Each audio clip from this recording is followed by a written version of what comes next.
요즘에 라식을 하시는 분이 많습니다. 만족도도 매우 높아요. 10년 전만 하더라도 하는 사람이 많지 않았으며 들어가는 비용과 시간도 만만치 않았습니다. 하지만 기술이 점점 좋아지고 단가도 낮아지고 수술도 간편해졌어요. 일반 소시민도 편하게 할 수 있는 대중적인 수술이 되어버렸어요. 성형수술도 마찬가지죠. 쌍꺼풀 수술은 아예 시술이라고 불릴 정도로 대중화되었습니다. 라식과 성형 이야기를 하는 이유는 이게 의료보험 적용이 안 되는 영역이기 때문이에요. 철저한 시장 원리에 의해서 형성된 곳입니다. 저는 이런 원리가 다른 의료 분야로 영역을 넓혀도 되지 않을까 생각합니다. 라식과 성형에서도 성공했다면 다른 분야도 괜찮지 않을까요? 대한민국에서 의료 시스템을 민영화한다고 하면 분기탱천하시는 분이 많을 거예요. 저 역시 의료 민영화를 100% 찬성하지는 않습니다. 하지만 분명 고려해야 할 점은 있어요. 해외 사례로 살펴보겠습니다.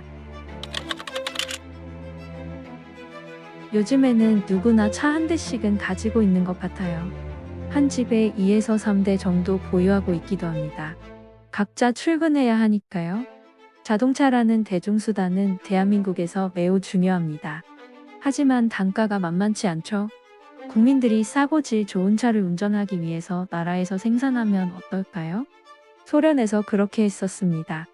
구소련에서 생산한 최고의 자동차는 트라반트와 유고입니다. 정부의 자동차 최고 전문가들이 모여 만들었고 보급을 했겠죠. 어떻게 되었을까요? 베를린 장벽이 무너지며 역사의 뒤안길로 사라졌습니다. 만약에 소련이 무너지지 않고 자동차 산업이 여전히 정부의 산하 아래에 있다면 소련 국민은 여전히 트라반트와 유고가 최고의 차라고 생각할 것입니다. 정부는 혁신의 능력이 없습니다. 이윤을 추구하는 기업은 더 좋은 차를 생산하기 위해 계속해서 연구하고 혁신합니다. 이러한 원리는 의료에도 해당합니다.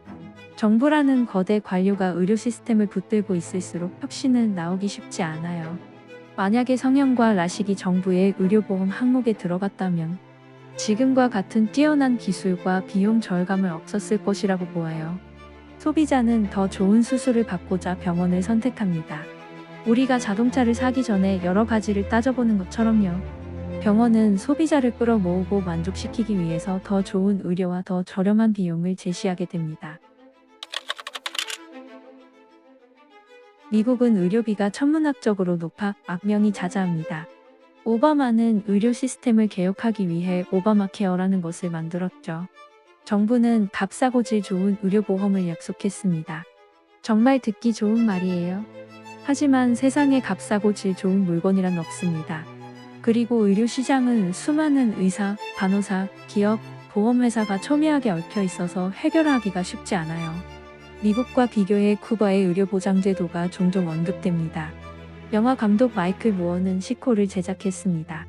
쿠바의 의료제도는 점점 좋아지고 있으며 블록마다 의사가 있다고 합니다. 이러한 주장은 전 세계 의료단체들이 확인했다고 하죠.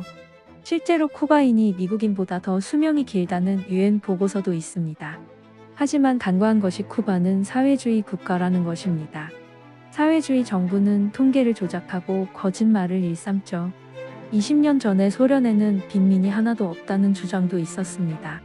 쿠바는 유아 사망률이 낮은 편인데 현지 의사에 따르면 아이가 태어나자마자 죽으면 통계에 포함하지 않는다고 합니다. 쿠바 정부의 통계는 믿을만하지 않지요. 무어는 비만 치료를 받기 위해 그가 찬양하는 쿠바를 가지 않았습니다. 플로리다에 있는 사설 스파를 이용했죠. 영국과 캐나다의 의료보장은 무료입니다. 환자에게서 진료비를 받는 대신 세금으로 충당합니다. 누구나 저렴하면서 평등한 의료 혜택을 보고 있죠. 그런데 이게 전부입니다. 모두 하향 평준화되어 있는 의료 혜택을 받고 있어요.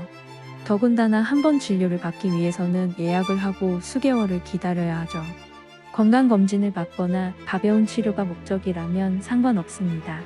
하지만 뇌종양일 수도 있는 두통, 관절의 고통, 시력을 잃을 수도 있는 백내장 수술의 경우에도 기다릴 수밖에 없어요. 이는 분명 문제가 있고 국민들도 인식하고 있습니다. 영국 정부는 약속을 했죠. 병원 진료를 위해 기다리는 시간을 4달로 줄이겠다고요. 참 대단한 약속이죠? 한 영국인은 의사를 기다리는 대신 기발한 방식으로 자신의 치아를 뽑았고 금세 유명해졌습니다. 그 방식이란 펜치와 보드카였어요. 캐나다에서 첨단 의료기술 서비스를 제공하는 분야가 있습니다. CT 촬영, 내시경, 흉곽경 검사, 복강경 검사 등을 빨리 받을 수 있어요. 애석하게도 이 혜택은 네 발이 달린 동물만 받을 수 있습니다. 캐나다에서 수의학은 민영으로 운영되고 있죠. 개는 하루 만에 CT 촬영을 할 수 있지만 사람은 한 달을 기다려야 해요. 2009년 디트로이트 메디컬 센터는 미국 최초로 바코드를 이용해 환자의 의료 기록을 찾을 수 있게 되었다고 자랑했습니다. 슈퍼마켓은 40년 전부터 해오던 일입니다.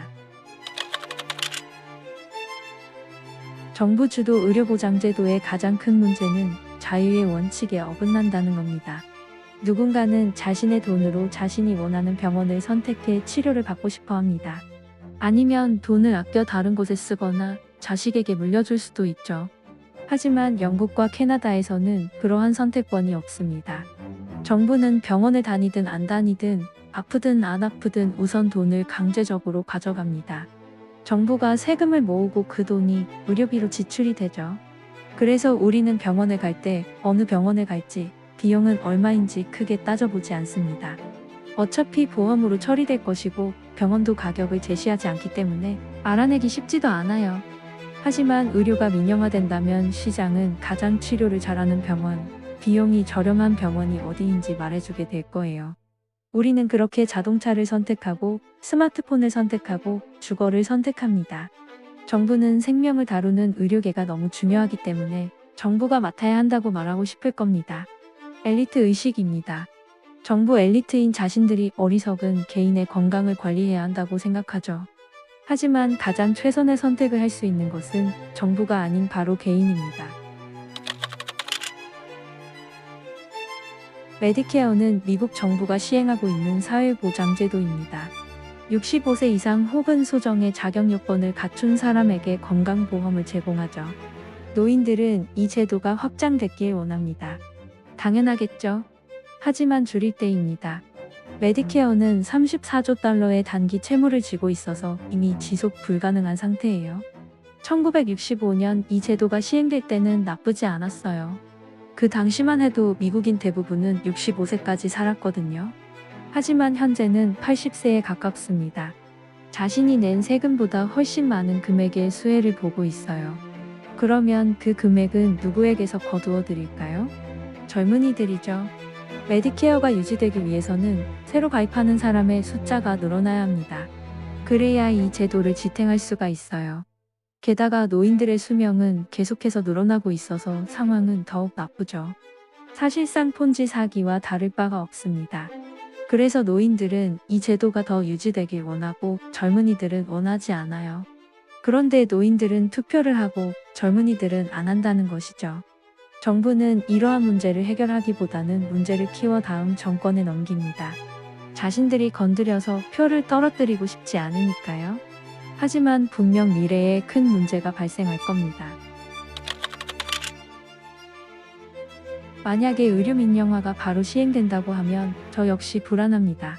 당장 몸이 아프고 다쳤는데 병원비가 걱정되어 차마 병원을 방문하지 못할 것 같아요. 콧물만 나와도 병원에 가서 주사를 맞고 약을 타오는데 그런 소소한 진료조차 받지 못할 수도 있죠. 하지만 한편으로는 시장의 힘도 믿고 있어요.